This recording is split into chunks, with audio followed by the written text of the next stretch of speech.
Hi everyone. So I am back with Ammamma with Mahabharatam stories. Ammamma, last time we were talking about how exactly Mahabharata story started. So let's continue that. Yes, I remember that we were talking about King Shantanu last time. He married Ganga Devi and they had 8 children. Hmm. All of them, except one, she threw to the Ganges. But when she was about to take the eighth child, Shantanu did not like that, and Shantanu asked her to stop that. He wanted at least one child so that he would rule his kingdom. But before that, we were talking about that these all 8 children were Ashtavasus. They had a curse, and so they were compelled to be born on this earth as human beings. But the eighth one was Dew, who was really responsible for stealing Nandini from the Maharshi. So she could not take the eighth one. So she left Santanu, taking the last one with her, who was due, I told you. Now, after some years, she taught the child everything and brought him back to Santanu. He was called Devavradan or Gangeyan. Hmm. Shantanu was very happy that he had his son back, who would rule the kingdom after him. But after Ganga Devi left Shantanu, he happened to see one girl who was the daughter of a fisherman. Hmm. He liked the girl very much and he wanted to marry her. He approached her father, who was a fisherman, and asked him to give his daughter in marriage to her. He was very glad, the fisherman was very glad his daughter is going to be married by the king, but he then put a condition there.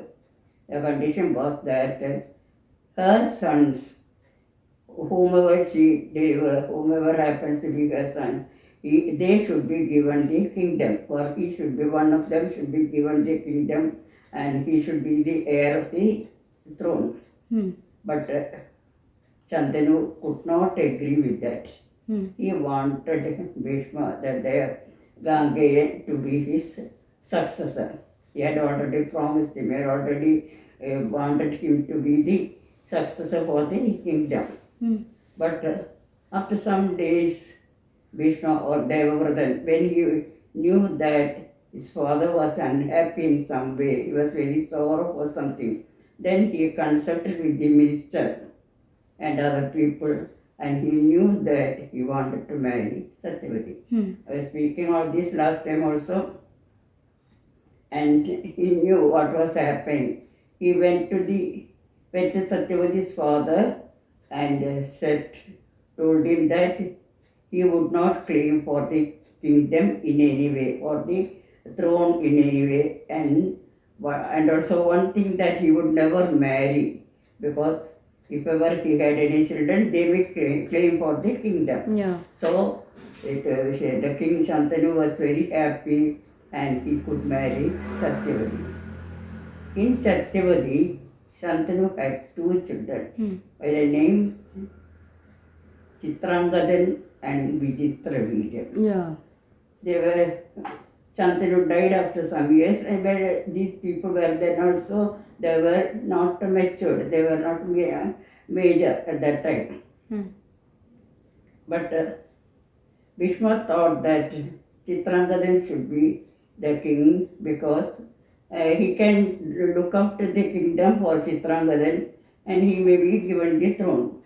But Chitrangadan went to Swargaloka Hmm. for some reason, and there he happened to meet another Chitrangadan, that is a Gandharvan by the same name. Oh. This Gandharvan was very angry when he knew that the prince was also named Chitrangadan, and he asked the prince Chitrangadan to change his name. Chitrangadan did not agree with that. So there was a terrible fight, a terrible war fight with them, between them. This fight happened in Kurukshetra and it lasted for 3 years. And both of them died in that war. They lost their lives in that war. When Bhishma knew about this, he crowned Vichitravirya as the king.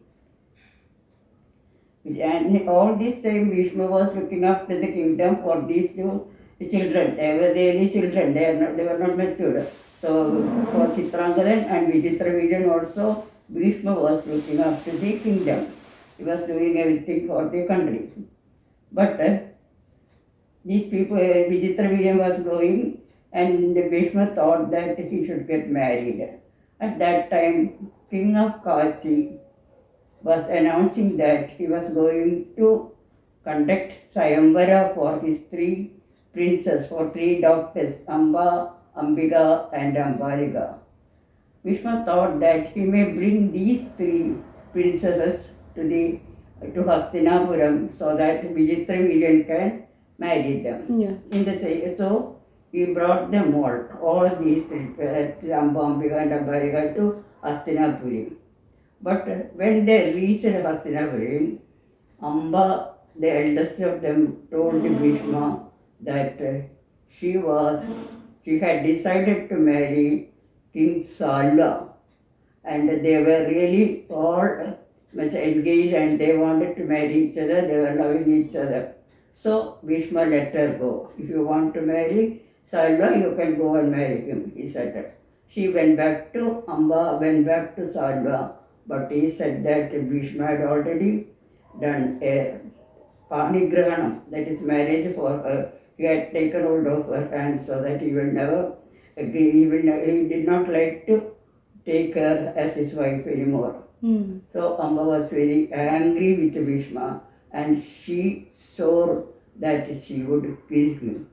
So in the next life, she was born as Sikandi, who was responsible for the death of Bhishma. Oh, yes. Vichitravirya was leading a very happy life with Ambika and Ambalika. But after some very little time he could do that because he died after some years. What happened? The kingdom for which Satyavati's father had asked was now remaining without any heir on this. No, there was nobody to lead the kingdom or rule the kingdom. So very sorry, Satyavati was very sorry, and there were so many discussions about that. And one day Satyavati called Vedavyasa, who was her own son. She had this Vedavyasa in Parasara Maharshi. Yeah. So when she wanted that son to be appeared, he appeared before her. He came before her, Vedavyasa Maharshi came before her and asked her why he was called. She said that all the stories of this place, though he might be doing everything, Vedavyasa Maharshi, and he knows everything, still Satyavati said what all had happened. Sadhanusthyate Vichitravirya, Chitrangadam Vichitravirya, all that happened, and now there is no heir to the throne. So she asked him to bless these two princesses, that wives of Vichitravirya, with sons, with children. Vedavyasa, though he did not like that, he had to do that because it was his mother who was asking for it, and somehow he agreed. He first approached Ambika. She was a princess. She could not bear his smell or his texture and everything, his appearance. She did not like that. So she was lying with the eyes closed. And she had a son in that, and it was Dhritarashtra who was born blind. After some days, he approached Ambalika. We know that she was the princess of Kachi Raja. When she saw this scene, Vedavyasa, she was all shocked. She turned pale. or her face was pale. So the son whom she delivered had white spots on his skin, all over the skin, and he was called Pandu. Hmm. But what happened after that? The next chance was of the servant maid. She had full respect to the saint. She was all pleased to accept him, and she accepted him with her full heart. That is why she delivered Vidura, a very intelligent boy who is supposed to be the incarnation of Dharmaraja. Okay. Though Ambika and Ambaliga had two sons. Ambika's son was the eldest of them, Dhritarashtra, but as he was blind, the kingdom was to be ruled by his brother, younger brother Pandu. Or the battle of Mahabharata really started from there. Oh, so that is the reason behind that spark of fire between these two brothers. Yes, Dhritarashtra was very eager to rule the kingdom. He wanted to be the Rashtra for himself, but he could not. He was not allowed. He could not rule the kingdom as he was blind. So Pandu ruled it, and all the struggle, all the battle started from there when they were very children also. Okay. Okay, Ammamma. So thank you so much for your time. We'll stop here and we will continue with more Ammamma talks and stories next time. Bye.